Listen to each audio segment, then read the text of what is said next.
Mesut Özil did not grow up with a feeling of belonging, but grew up with a feeling of having to choose, every day, every moment, between two worlds that never truly fully accepted each other. One side was Germany, where he was born, where he wore the jersey to play, where he was cheered when winning, and the other side was the Turkish roots flowing in his blood, in his family, in the way he saw the world, and that very invisible division created a life that few saw, a life where every step forward came with a part of himself left behind. He did not protest, did not explain, did not argue, only silently continued walking, carrying a cold gaze and a heavy heart.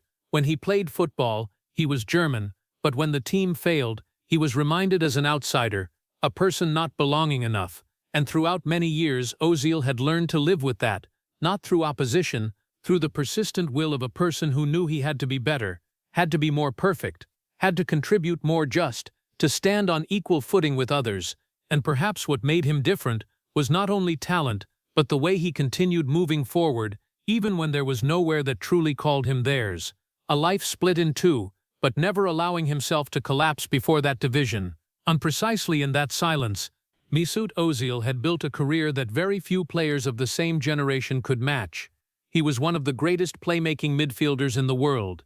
The person who once led the assist list in La Liga in the Real Madrid colors, played an important role in the La Liga championship in the 2011-2012 season, an irreplaceable link beside Cristiano Ronaldo, before moving to Arsenal with a record contract and becoming the creative soul of the team for many years, where he won 4 FA Cup titles and was many times among the top assist providers in the Premier League. On the international stage, he was a key factor helping the Germany national football team win the FIFA World Cup 2014, featured in the team of the tournament, and before that Euro 2012, where he was voted one of the best players of the tournament. Throughout his career he won the German Player of the Year title multiple times, made the FIFA Fifth Pro World 11, and was widely recognized as one of the most creative number 10s of modern football, a person who could change a match with just one pass, a legacy that lies not only in titles, but in the way he made football become light, refined, and almost invisible in its perfection.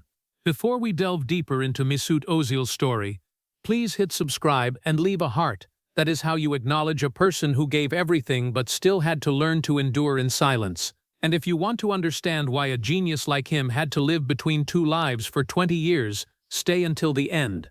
Gelsenkirchen did not have gentle memories for a child carrying two bloodlines. In the cramped working-class neighborhoods where the sounds of industrial machinery mixed with the sighs of immigrant families, Mesut Özil grew up in a world that always reminded him that he was not completely belonging here. No one said it directly to a child, but it was present in the eyes, in the pauses of greetings, in the way people unconsciously distinguished between us and them. His family had Turkish roots, a part of distant homeland memories still preserved in every meal, every story told, every instruction about patience when living in a country that was not the homeland.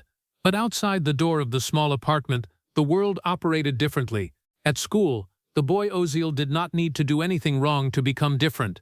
Just the name, just the voice, just the origin. There were days when that difference was not in words but in the silence of those around him. When the teacher called names, when friends divided into groups, when the glances passed over him as if determining the position of a person on the outside, that boy learned very early that he did not need to do anything special to be noticed.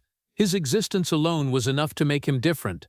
But in that very distance, football appeared as a parallel world, where all social rules seemed to disappear.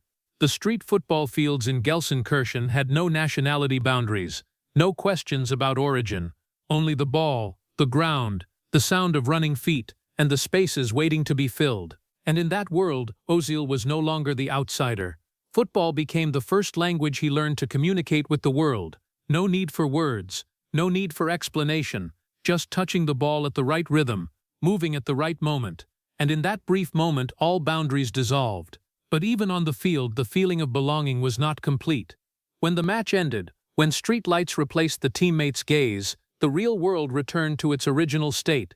There were afternoons when the boy Özil sat alone at the edge of the football field, watching other children laugh and play without thinking about his identity. He was not jealous, but he remembered. He remembered the feeling of blending into the crowd without needing to explain, a feeling he only touched in the brief moments on the grass. In the family, he was a quiet child, not because he had nothing to say, but because words never seemed enough to describe the feeling of existing between two worlds. His parents worked hard, believing in effort as a path to recognition in German society. But for Özil, that recognition always came with conditions, always had to prove, always had to try a little more than others. His silence was not weakness, it was his way of observing the world, learning to read the things left unsaid. He watched how others moved on the field, how they reacted when losing the ball, how they reacted when being ignored, and in silence, he learned to exist. At school, he was not the standout, not because of lack of ability, but because the world around did not easily give opportunities to a boy with a name that did not belong to the center. But every time he touched the ball, everything changed. On the small playground, he did not need to argue about his identity, he just needed to play. Well, the first coaches began to notice that a boy who did not talk much but always appeared in the right place at the right time, as if he saw the game before it happened. Not loud, not flashy, but with a strange precision in every movement. However, beneath that calmness was an inner self forming very early, a feeling that he always had to try harder to be seen like others, not to excel, but just to be equal. There were nights when the city of Gelsenkirchen sank into silence. That boy lay looking at the ceiling, thinking about the football matches that had passed, not about wins or losses, but about the only feeling that made him feel belonging, even if only for a few short hours. Gradually, football was no longer just a game. It became a living structure, where he learned to understand the world, understand people, and most importantly, understand himself in a space where he did not need to explain. But even when talent began to be noticed, the feeling of not belonging still did not disappear. It only changed shape, became more subtle, deeper, and followed him into every next step of life. In that journey, football was not only the path that took him out of Gelsenkirchen, it was the only way for a child who once stood at the boundary of two worlds to find a place where that boundary temporarily disappeared. When Mesut Özil stepped into the Schalke 04 youth system, it was not a glamorous or foreshadowed moment like a fairy tale, it was just a skinny boy from Gelsenkirchen, carrying light feet and a head that always saw spaces others had not yet noticed. In the German youth football environment, where discipline, physicality, and structure were put first, Özil did not stand out because of strength or speed, but because of something harder to define, the ability to make the ball smarter when it touched his feet. Right from the first training sessions he was different, not different in a loud way, but in a subtle offbeat manner. When teammates ran after the ball, he seemed to be running after ideas. When others saw opponents, he saw the next pass. But in a system that emphasized discipline, creativity was sometimes not immediately welcomed. There were coaches who evaluated him as fragile, lacking strength, not suitable for top football. Those comments did not make him react, but they quietly left marks in the way he walked after each training. At Schalke, he was not the star. He was just one of many young talents trying to find a place, and that very feeling of being underestimated became a silent motivation. He did not try to prove with words, but by turning every touch of the ball into an answer. But even when performing well, he was still often viewed through the lens of his background. A young player of Turkish origin in the German football system, always having to work harder to be considered qualified enough. The move to Werder Bremen opened a new chapter. Here Özil began to be noticed more, no longer just a potential talent but a player who could truly make a difference. His passes began to appear in the newspapers, the assists that made spectators stop for a few seconds to understand what had just happened. He did not shoot harder than others, did not run faster than others, but he made the match flow to a different rhythm, the rhythm of intelligence. He threw passes, the handling in tight spaces, the moments where even a split-second deviation could turn into a missed opportunity, all lay within his strange control. Teammates began to turn to him as a creative center, a person who could open doors others did not see. But along with recognition came something else that appeared quietly: doubt. Not about talent, but about the person behind that talent. He was praised on the field, but off the field, questions about identity still existed. Who was he in this system? A German player? A player of Turkish origin? Or something in between that no one really wanted to define clearly? The further he went, the clearer the feeling of isolation became. In the dressing room he was not excluded, but he was also not completely the center of integration. Conversations sometimes passed him like streams of water he was not sure he belonged to. He did not lack friends, but there was always an invisible gap that made him stand slightly apart from the rest. The paradox was that as he began to be more widely recognized, the feeling of belonging became more fragile.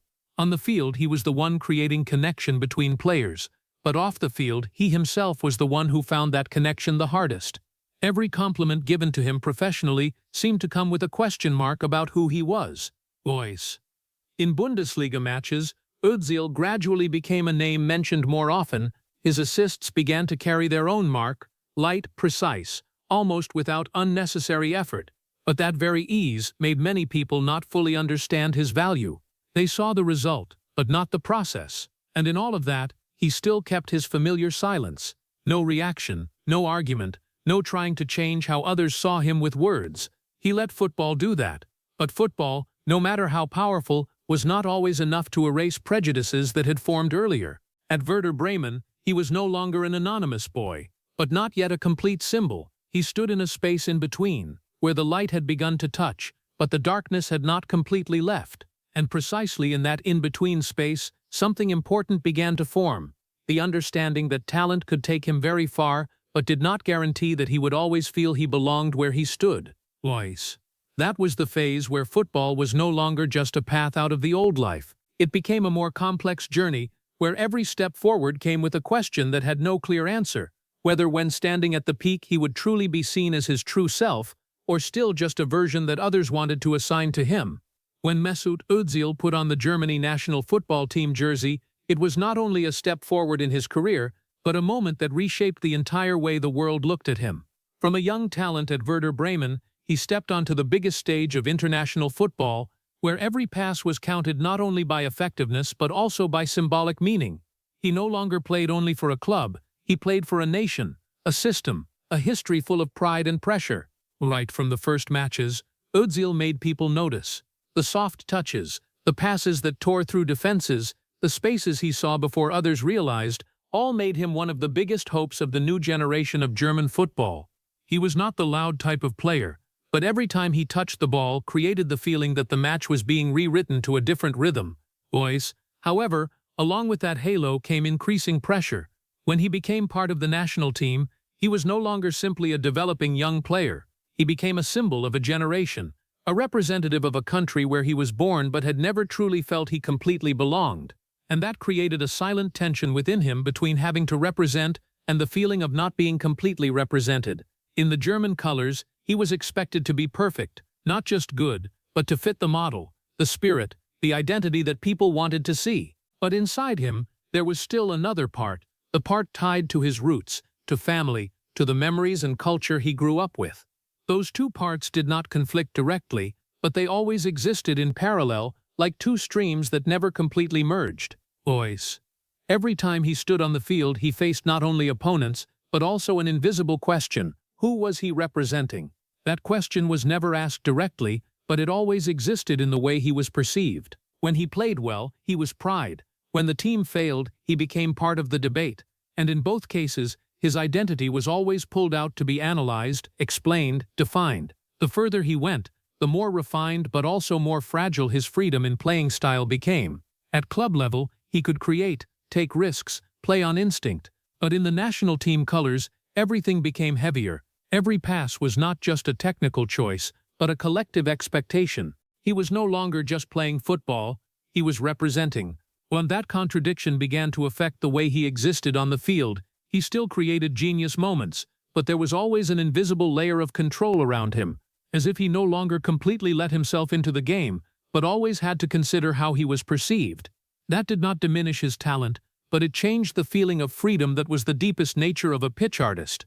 In the Germany national team dressing room, he was not isolated, but he also did not completely dissolve into the collective the way people expected.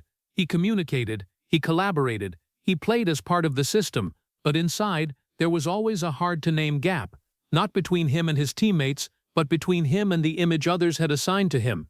There were moments, even in victory, when he still did not feel completely relieved.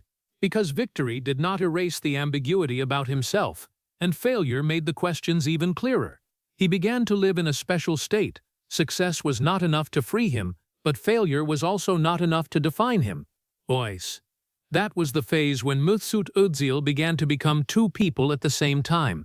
One person the world saw, calm, technical, creative, and another person who only existed in silence, carrying questions about where he belonged, about whether he was truly fully accepted or not. Voice. He did not change who he was, but he began to change the way he existed in the world, talking less, more cautious, and gradually learning to keep more things to himself. Not because he wanted to hide, but because he realized that not everything about him was received the way he expected. And in that very growth, a silent loss began to form, not loss of titles or career, but loss of the feeling of being himself completely, without needing to analyze, without needing to explain, without needing to balance between two worlds pulling him in different directions. Voice. When Mesut Özil moved to Real Madrid, the football world not only witnessed a step forward in his career, but the appearance of one of the most refined creative brains that had ever played at the highest level. He stepped into a collective full of superstars, where speed, strength, and fame all reached nearly absolute levels. But amid all that halo, Özil chose a different role. The person who saw ahead before others moved, the person who turned invisible spaces into clear opportunities. Immediately, he integrated naturally into Madrid's system. His passes seemed to have their own gravity, always finding the exact position his teammates needed most. And when Cristiano Ronaldo became the one finishing those plays, the whole world began to talk about an almost perfect link between the chance creator and the one turning it into goals. Özil was quickly called by a symbolic name, the King of Assists. In the Real Madrid colors, he did not just play, he controlled the rhythm of the match. Jose Mourinho once built the system around his ability, placing him at the center of quick transition phases, where just one touch could tear apart the opponent's defense. In the 2011-2012 season, he led La Liga in assists, played an important role in the team's domestic championship, affirming his position as one of the top creative midfielders in Europe. But along with that shine, a paradox began to form. While experts praised him as an artist of space, the media began to build a different image. They saw a player who did not run too much, did not collide strongly, did not create dramatic moments according to their standards, and from there, a story began to spread, that he lacked effort, that he only appeared when the ball came to his feet. VAR created an increasingly large gap between reality and the way he was perceived. On the field, Özil was the creative center, the person who made those around him better. But off the field, he gradually became a topic of debate about effectiveness and fighting spirit.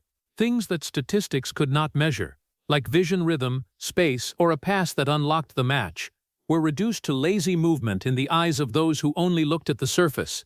Teammates trusted him, especially the attacking players, those who understood that just one moment from him could completely change the match.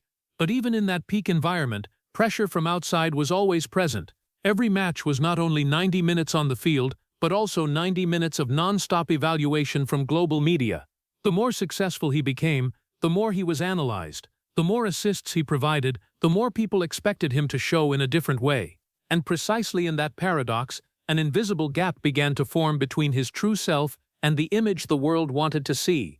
Özil did not change his playing style, but the way the world interpreted him began to change. He was the type of player who did not need to show off to create influence, but in an environment increasingly dominated by image and intensity, his refinement was sometimes misunderstood as passivity. That did not make him lose his ability, but it changed the way he was retold in the story of modern football. Özil Madrid, he went through peak years, titles, victories, professional recognition, but at the same time he also began to feel more clearly the separation between success and understanding. He was applauded, but not always truly understood. He was admired, but not always seen completely. His existence in the team became a paradox. The more tactically important, the more undervalued in image. And that made the gap between his true self and the public image grow wider. On the field, he was the one controlling the rhythm of the match. But off the field, he gradually became a character defined by incomplete perspectives. That was the phase when Mesut Özil began to understand that in top football, talent was not always enough to guarantee understanding. And sometimes, the silence in the way he played football became the thing that caused him to be misunderstood the most.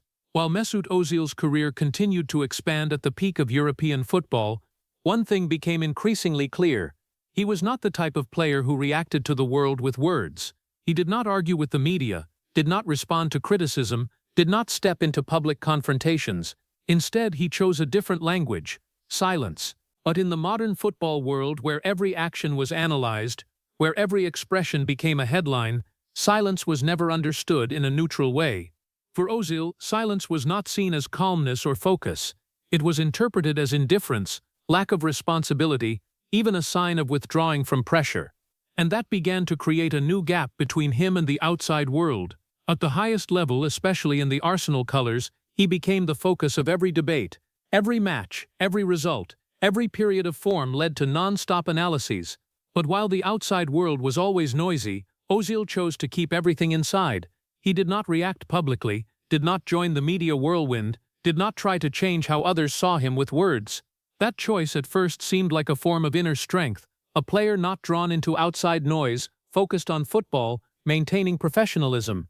But over time it began to take a different form. When there was no explanation, people began to create their own stories. And those stories in the modern media environment rarely leaned toward understanding. That he became a character that everyone talked about, but not always talked with him. His silence, instead of being seen as a personal choice, was turned into evidence for various assumptions.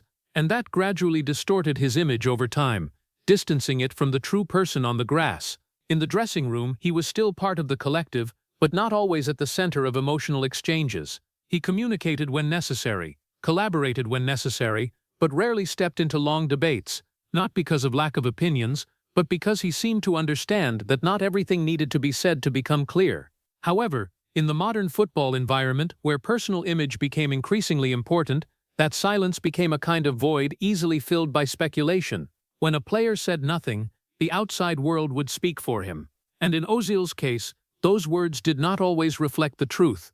Pressure did not come from a specific moment, but from accumulation over time. Every time misunderstood, every time judged on the surface, every time without a chance to explain, all created an invisible layer of pressure. But what was special about him was the lack of expression. He did not react in an easily visible way. He kept everything inside. Therefore, many people saw him as a cold player. But in reality, inside was a person handling too many things at once without letting it spill out. That was not emptiness, but compression.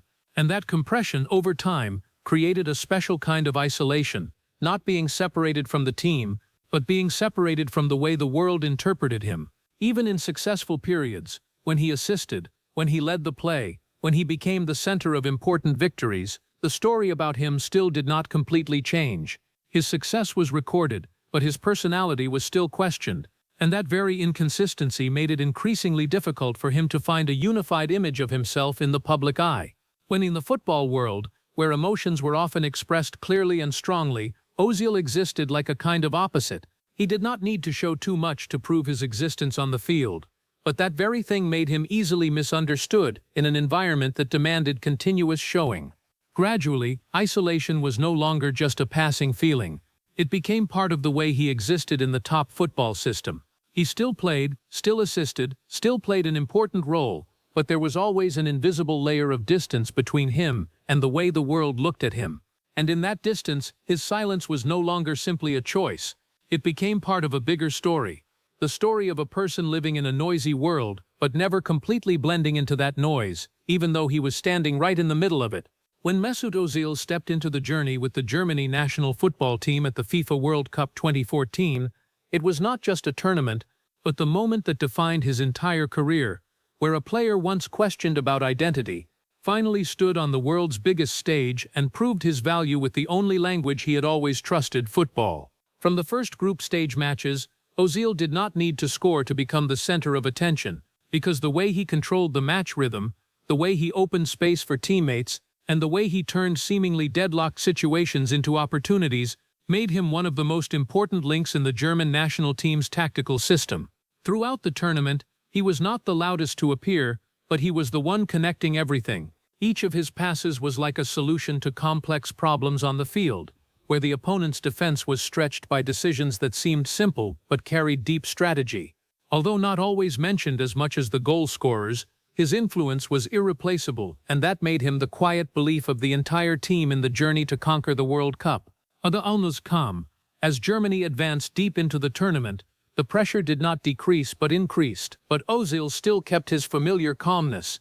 He did not change his playing style, did not try to become a different image, but continued doing what he did best, creating difference in silence. And then the historic moment came when Germany won in the final, lifting the World Cup trophy, one of the greatest moments in the national football history. In that moment, Özil stood in the middle of the grass, amid the cheers, fireworks, and exploding joy, as part of history just being rewritten. He had given everything, not only with technique, but with persistence, sacrifice, and the years enduring invisible pressure about identity and recognition. The World Cup trophy was not just a title, but confirmation that he had fulfilled his role at the highest level of football. But more important than the victory was the feeling that he had finally been accepted. In the moment standing at the top of the world, wearing the glory of an entire nation, there was a quiet belief that all questions about identity, all doubts about belonging, all invisible boundaries before could have been erased. He was no longer just the player of Turkish origin in the German team, no longer the person standing between two worlds, but an inseparable part of that historic victory. In the light of glory, people saw a complete story, a talented player who had given everything for the national team and was duly rewarded. But inside that very person, though no one had seen clearly yet, there still existed a deeper question, whether that recognition was truly complete, or only a temporary moment in a long journey full of complexity about identity and belonging. After the peak at the FIFA World Cup 2014, people expected that Mesut Özil would step into a new era, where everything became easier, where recognition would be complete and without doubt. But reality went in a completely different direction, a direction where even though he still played at the peak, still created excellent moments, the feeling of being recognized gradually became more distant over time.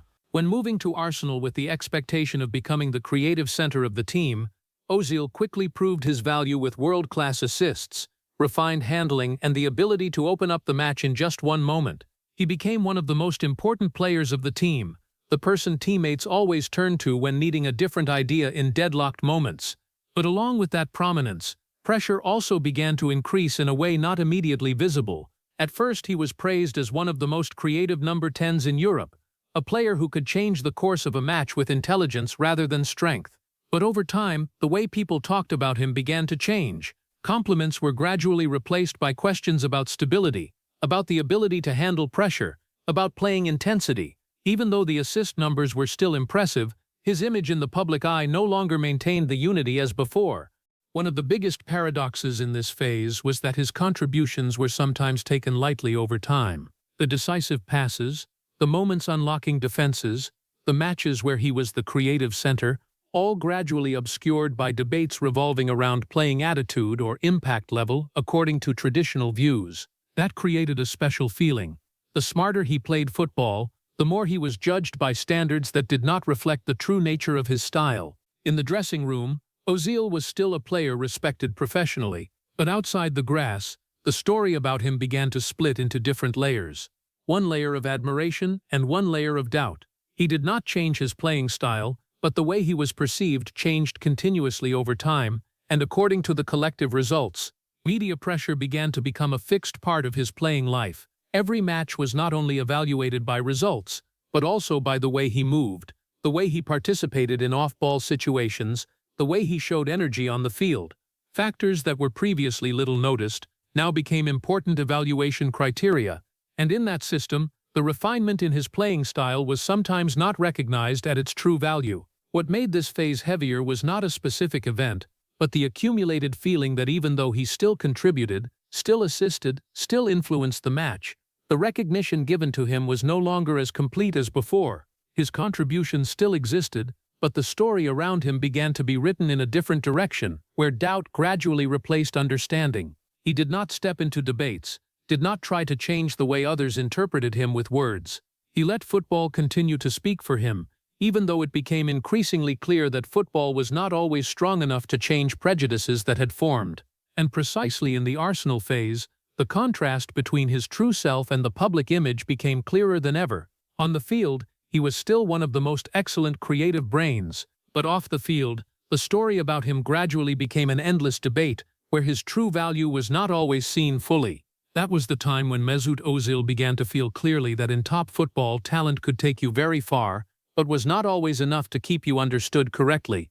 There are moments in a person's life that are not only recorded by images but also turned into irreversible turning points. For Mesut Özil, that moment came in 2018, when a photo of him with Recep Tayyip Erdoğan spread across the world. It was not a football-related action, not an assist, not a match, but it became the event that redefined his entire image in the eyes of the public. At first, it was just a personal and cultural meeting, a connection with the roots he had carried throughout his life. But in the modern football environment, where players are not only athletes but also political and social symbols, every action is placed under a microscope, and from the moment that photo appeared, the story about Özil was no longer just a simple football story. The reaction from the German media happened almost immediately and intensely. The headlines no longer talked about his assist ability or tactical contributions at Arsenal or the Germany national football team, but shifted to questioning his loyalty, his identity, and where he belonged. A personal photo was turned into a public test of identity, and in that test, there was no room for complexity. In public opinion space, Özil was no longer seen as a simple player. He became a symbol to be analyzed, broken down and interpreted in many different directions. What had previously been football talent was now covered by layers of meaning he could not control. The question was no longer how he played football, but who he was. The pressure increased exponentially, not only from the media, but from the public, from social media, from endless debates about identity and loyalty. Each passing day brought new analyses, new criticisms, new conclusions that he had no right to participate in forming. He became the center of a story he no longer had the power to control. The heaviest part was not in any specific criticism, but in the change in the way he was perceived. From a player once praised as a key factor in the historic victory at the FIFA World Cup 2014, he gradually came to be viewed through a different lens, the lens of doubt and polarization. What had once been seen as contributions began to be placed back under question. Inside the national team, the atmosphere also changed. The Germany national football team entered the 2018 World Cup with the pressure of defending the title, but instead of focusing entirely on football, outside stories began to affect the atmosphere inside. Özil, who had once been the creative center, now became the focus of discussions unrelated to the professional side.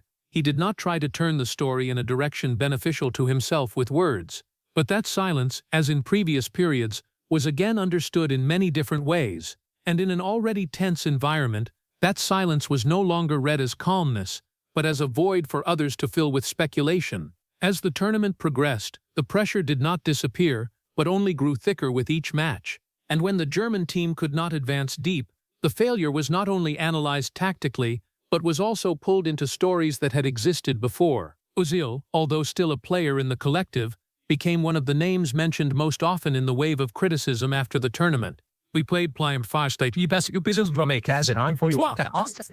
But the feeling that years of dedication seemed no longer strong enough to protect him from the world's new way of looking at him. What he had done for the national team, what he had brought in the championship journey, began to be set aside in the debate about identity.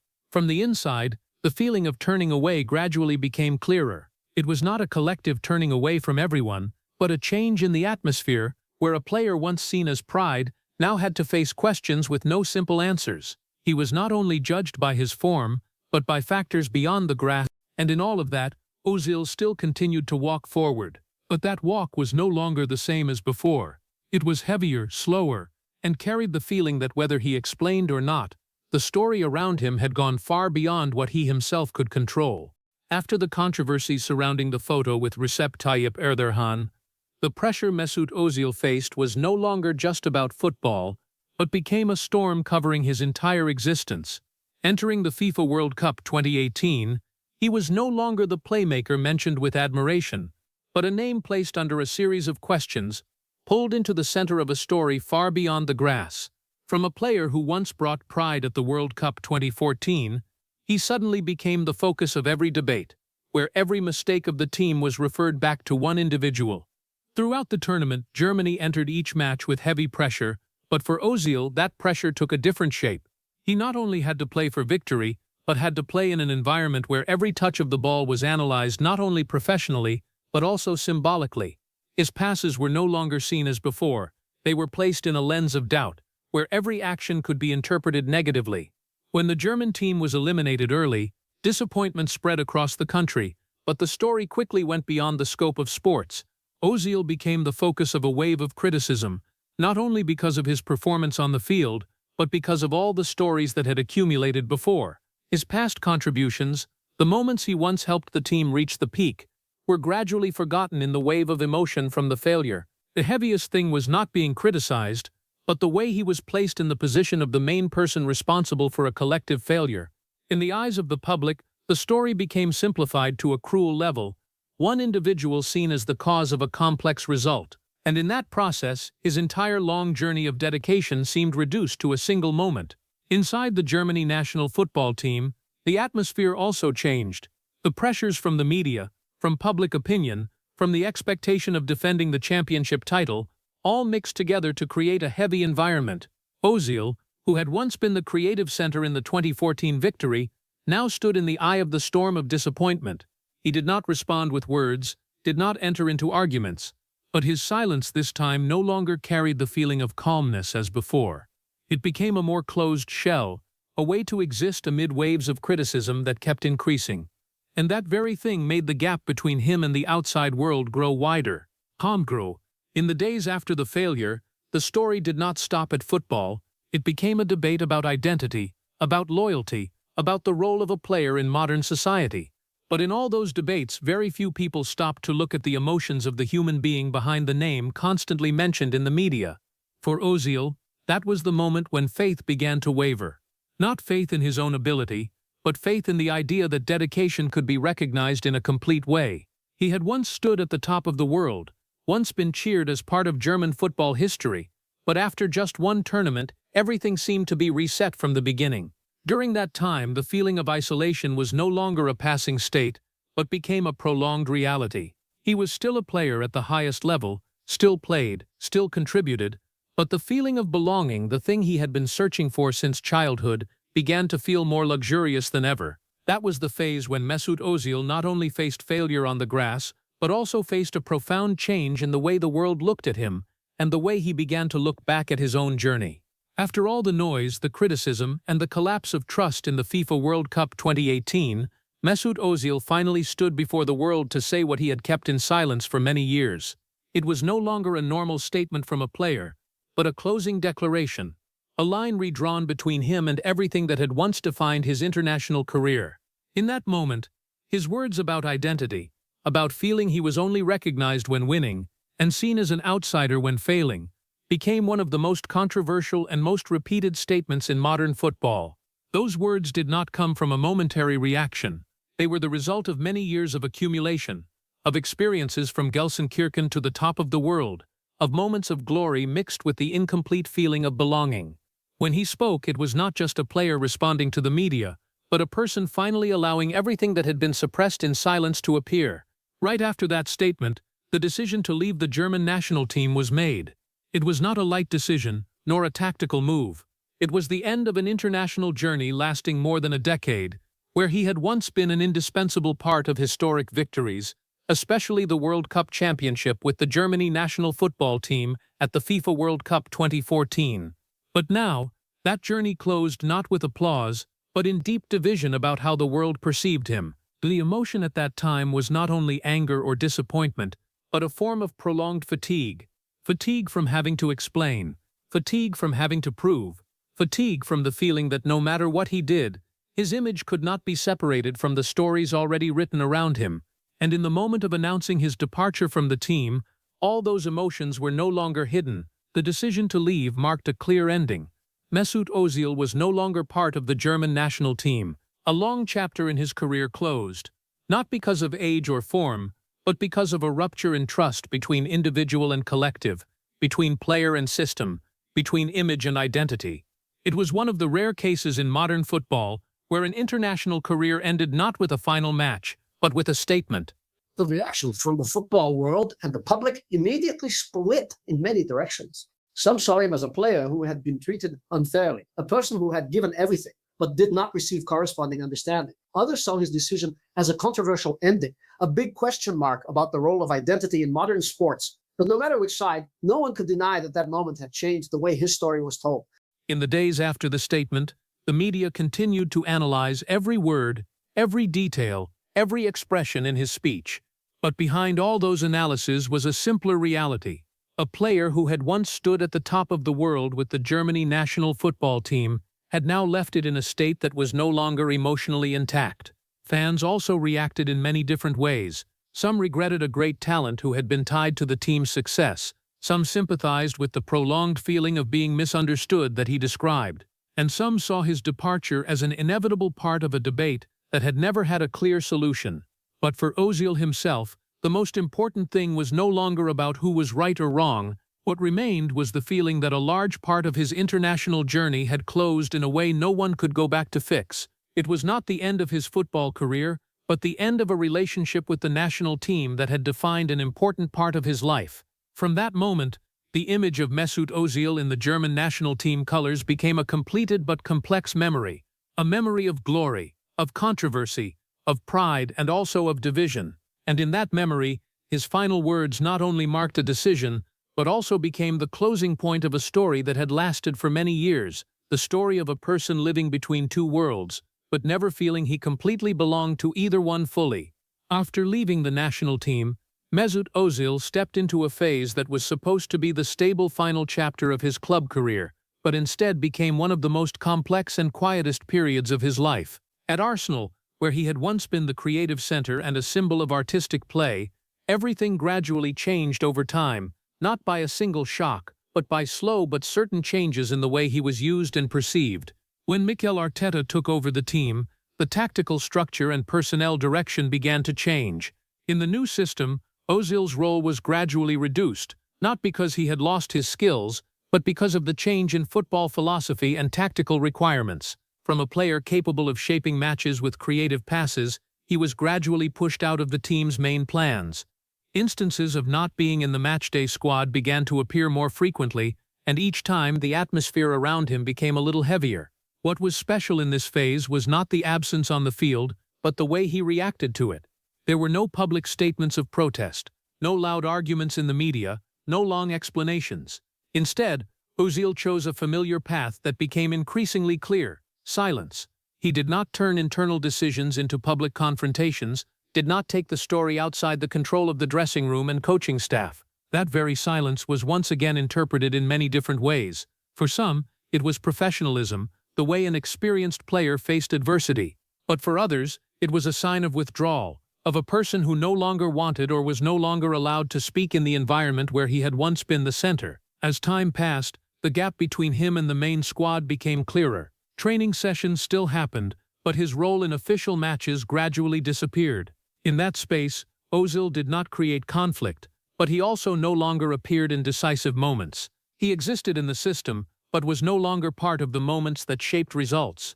The heaviest thing was not playing, but the prolonged ambiguity about his own position. There was no clear ending, no decisive statement, only successive decisions that made his role fade more and more, and in that emptiness, his silence became the only way to maintain control over his personal emotions. Instead, he continued to keep the rhythm of training, continued to show up, continued to work as part of the team, even though his role was no longer as clear as before. But that very patience made his image special in the eyes of those following the story closely, a player who did not fight the system with words, but with his silent existence. In this phase, the media continued to analyze his future, continued to question his chances of returning, his suitability, the relationship between him and the club.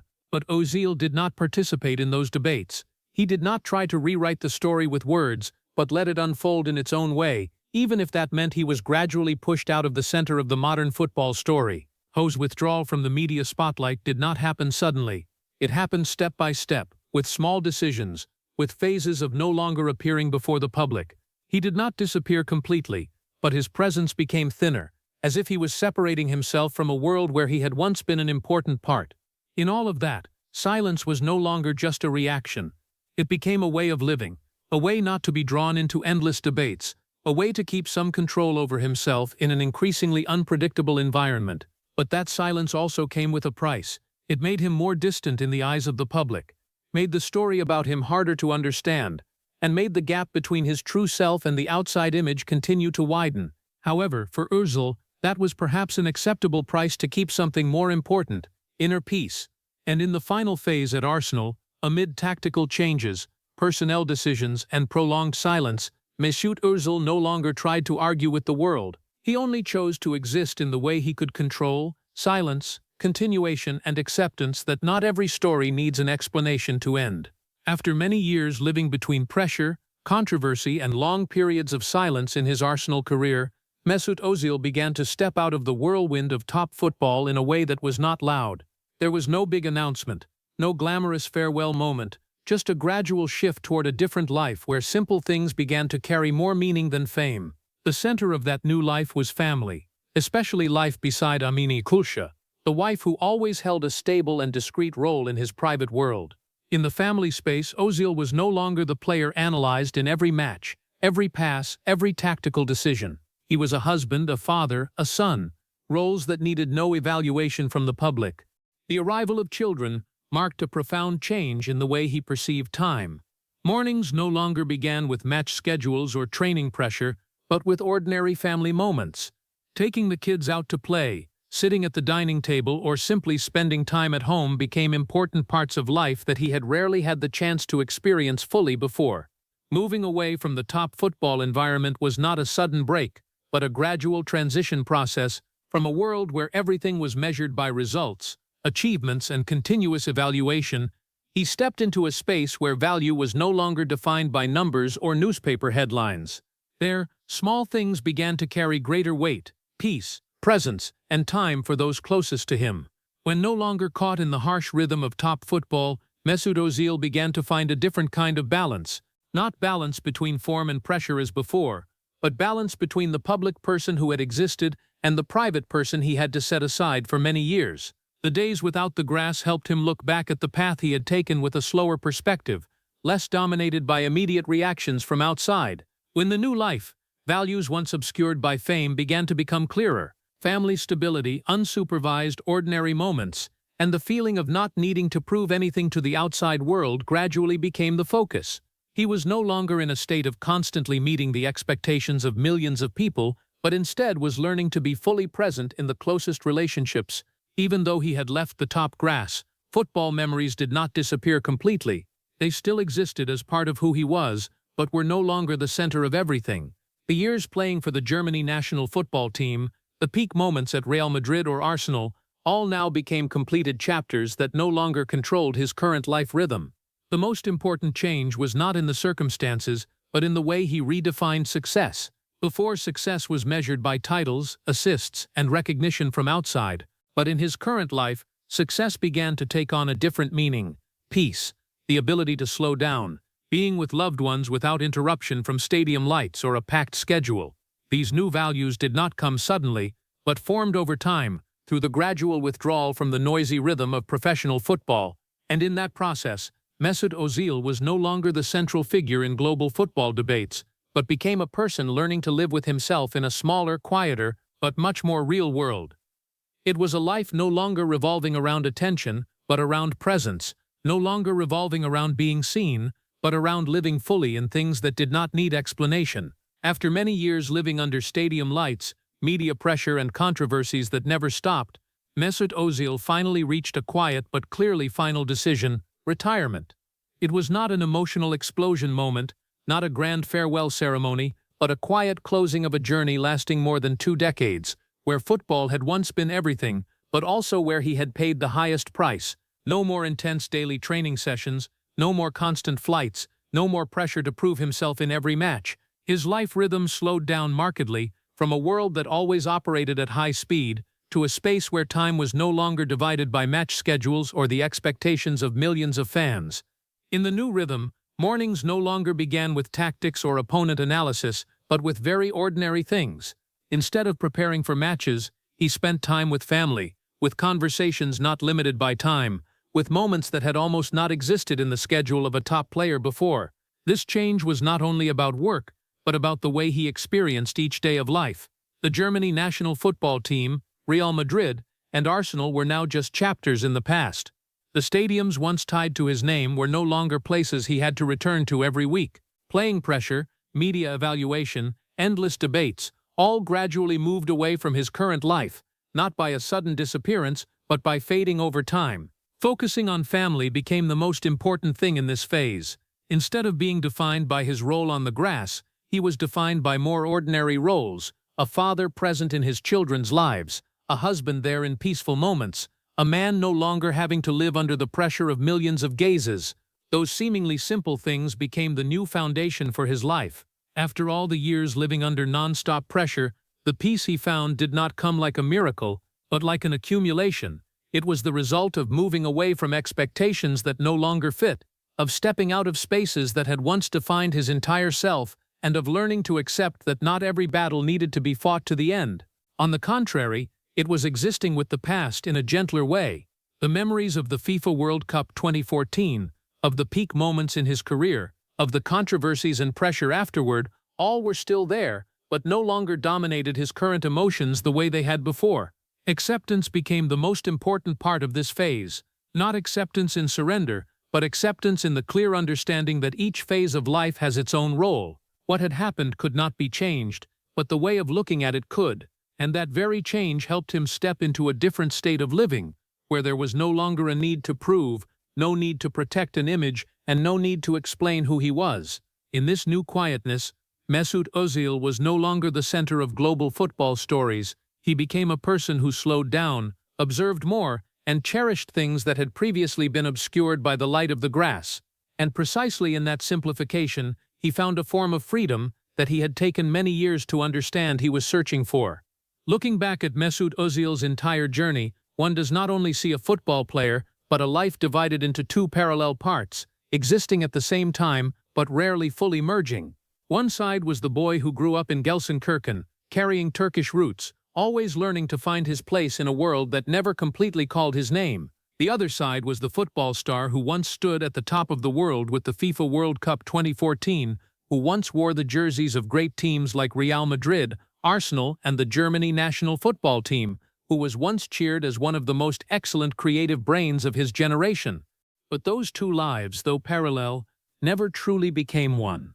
One side was the light of titles, of passes that defined matches, of moments when the whole world stood up to applaud. The other side was the long silences, where he had to learn to live with the feeling of not completely belonging anywhere, not completely understood, and sometimes not completely seen as his true self. Throughout his career, what he achieved is undeniable. The titles, the peak matches, the important roles in great collectives, all created a clear and lasting football legacy.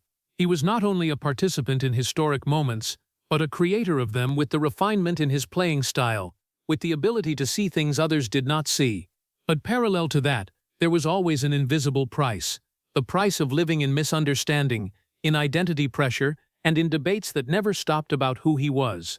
What gave depth to the story lay not only in success, but in the loss that came with it. Every step forward in his career seemed to come with a part of the person that had to be left behind. Every time standing at the peak was another time facing the question of where he truly belonged. And that very parallelism created a life that could not be contained in a simple definition: self-acceptance. In Mesut Özil's case, did not come as an explosive moment, but as a long process of letting go of expectations that no longer belonged to him. Not letting go of dreams, but letting go of the pressure to become a single image in everyone's eyes. He learned to accept that he could be both a part of German football history and carry a more complex identity than any label. When his career closed, what remained was not the debates, but a different image, the image of a person stepping out of the grass lights and finding quietness in ordinary life. No more stadium noise, no more media pressure, no more constantly changing expectations. Only a slower, truer, and closer to self-life rhythm remained. He became a person who had gone through the fullness of glory and pressure, of recognition and misunderstanding, and finally found a form of peace that did not need to be proved to anyone. That was not the end of a legend, but the continuation of a life, but in a gentler, deeper way, and less determined by the outside world. And perhaps in this entire story, the most important thing was not who he had become in the eyes of the world, but that he had learned how to become himself, in a world that had once tried to define him in many different ways. Looking back at the entire story of Mesut Özil, one cannot help but feel a prolonged heaviness from beginning to end, not because he lacked success, but because he had to live a life that was always divided between glory and not belonging. From the boy who grew up in Gelsenkirchen in an immigrant family, to the playmaking star at Real Madrid, Arsenal, and the peak of the World Cup 2014 with the Germany national football team, he always stood at the center of world football, but never completely stood in full recognition of his own identity. The moments of scrutiny, especially after the World Cup 2018 and the controversy involving Recep Tayyip Erdoğan, showed a painful truth. Sometimes, a person can give everything but still be viewed through the lens of prejudice more than by their true value. What makes Özil's story heartbreaking is not failure, but the prolonged misunderstanding, when talent was undervalued by factors outside the grass, and when his silence was interpreted as distance. In football, he was the artist of passes, the one who created beauty from simplicity, but in public life he was often reduced to a controversial symbol. That contrast created a modern tragedy, a person seen by the whole world but not always truly understood.